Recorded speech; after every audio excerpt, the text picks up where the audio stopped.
Good evening, visitors. Welcome to the Australian War Memorial's Last Post ceremony. My name is Emily Hiles, and joining us today from the Australian Army is Warrant Officer Class 2, Jessica Matthews. We warmly welcome the Simpson Prize delegation. The Simpson Prize is a national essay competition for Year 9 and 10 students that focuses on the service of Australians in the First World War. The delegation, comprised of one winner and one runner-up from each state and territory, is currently participating in a 3-day program in Canberra. We welcome the veterans who have served, those that are still serving, and the families that love and support them. The live stream of this ceremony is made possible by the Returned and Services League of Australia and the RSL and Services Clubs Association. We welcome members who are watching the broadcast of this ceremony across Australia. During this evening's ceremony, wreaths and floral tributes will be laid at the base of the Pool of Reflection by visitors to the memorial. If you're able, please stand and join in singing the national anthem.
Please be seated.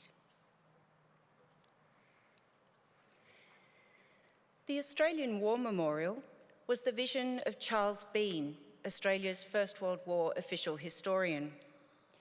Bean landed with the Australian troops on Gallipoli and stayed with them at the front through to the end of the war.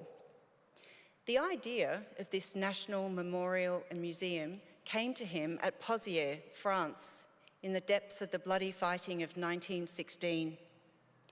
Bean's idea was that this would be a place where family and friends could mourn loved ones buried in faraway places.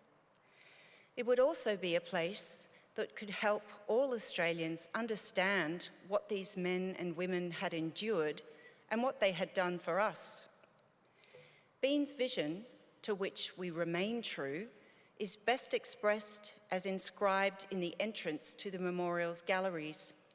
Here is their spirit, in the heart of the land they loved, and here we guard the record which they themselves made. Tonight, we will read the story behind just one of those on the Roll of Honour, which lists the names of more than 103,000 men and women who have given their lives for us in war and on operations for more than a century. But first, we present a lament, Flowers of the Forest. Wreaths and floral tributes will now be laid at the base of the Pool of Reflection.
Today, we remember and pay tribute to Sergeant John Colin MacDonald.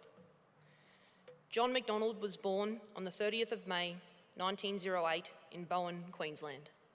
Known as Jack, he was the eldest of 4 children born to farmer John MacDonald Sr.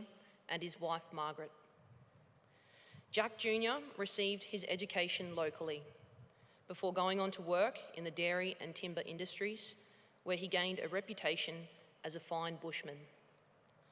He later joined the Innisfail Fishing Club and the Loyal Johnston River Lodge.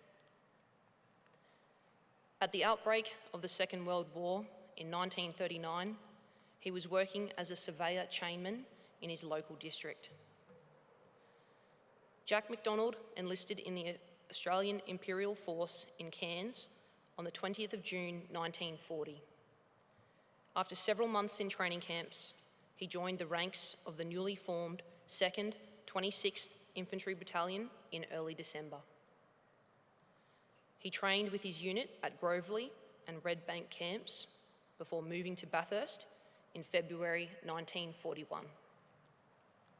In March, he was made acting Lance Corporal, and in April was promoted to acting Corporal.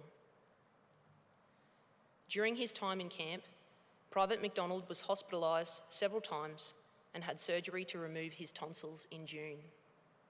He rejoined his unit in early July of 1941, in time to travel to Melbourne with his comrades. His promotion to corporal was confirmed on the 30th of July 1941, and he embarked for active service later that day, sailing on board the troop ship Marnix Vincent Aldegond.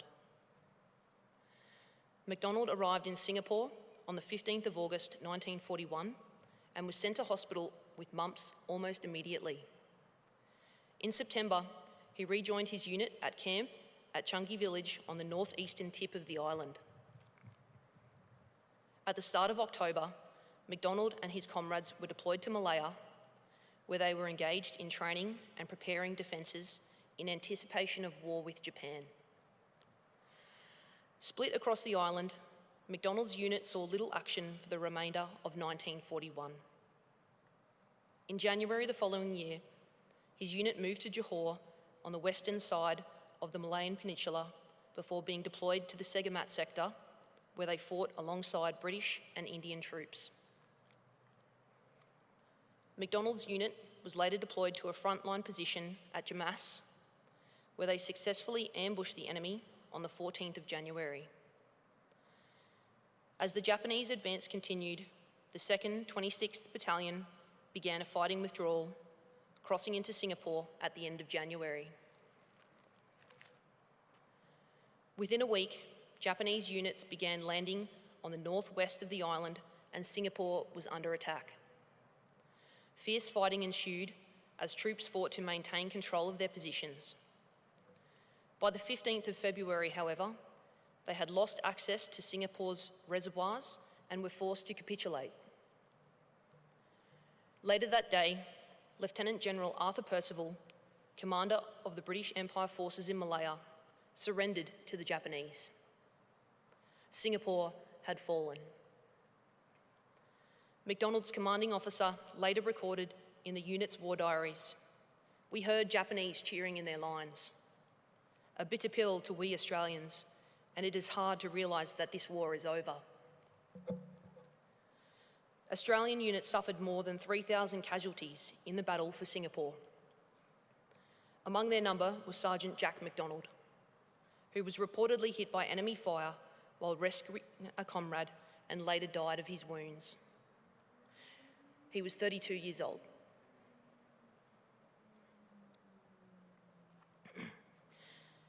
His name is listed on the Roll of Honour on my left, among almost 40,000 Australians who died while serving in the Second World War. His photograph is displayed today by the Pool of Reflection. This is but one of the many stories of service and sacrifice told here at the Australian War Memorial. We now remember Sergeant John Colin MacDonald, who gave his life for us, our freedoms, and in the hope of a better world.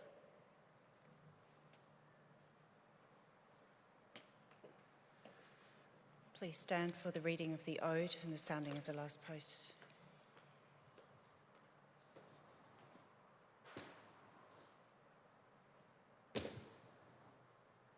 They shall grow not old, as we that are left grow old. Age shall not weary them, nor the years condemn. At the going down of the sun and in the morning, we will remember them. We will remember them.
Lest we forget. Lest we forget.